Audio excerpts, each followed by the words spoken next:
The Public Workers Union says it will not support the statutorization of Grenada's hospital unless health workers are first regularized. Executive members of the union met recently with the local committee responsible for overseeing the transition to statutory health institutions. However, PWU President Daisy Hazard says concerns remain over the future of dozens of health workers who, according to the union, are still operating without confirmed status. The group of people that we met with are locals, are former managers, former PSs within the public sector.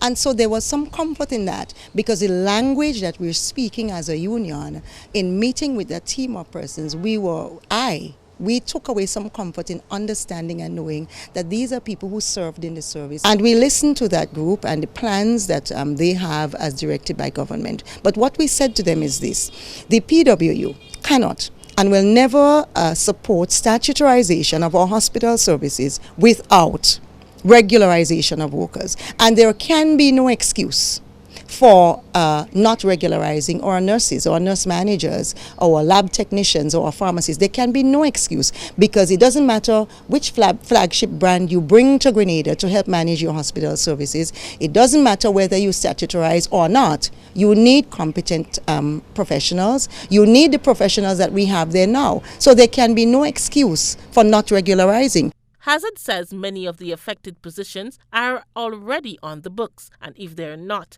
they should be, as the services provided are essential to the health sector. She also raised concerns about the emotional toil on workers who are said to be operating in limbo and fear due to misinformation and a lack of clear communication from authorities.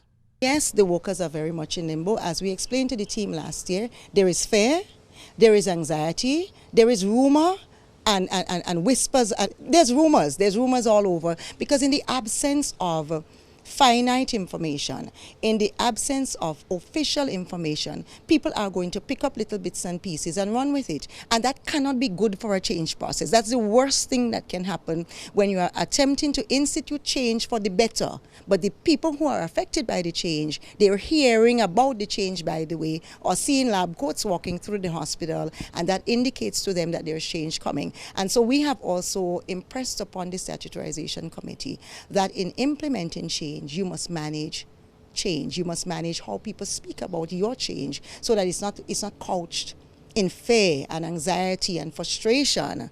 And people are wondering, where is my future? What can I do about my future? But they know, because you're providing them with information, bite-sized pieces that they can digest and accept as they go along. The Public Workers Union says proper engagement and regularization must happen before any structural changes move forward. To date, there has been no official response from the Ministry of Health on the statutorization process for the health sector. Rena P. Thomas, GBN News.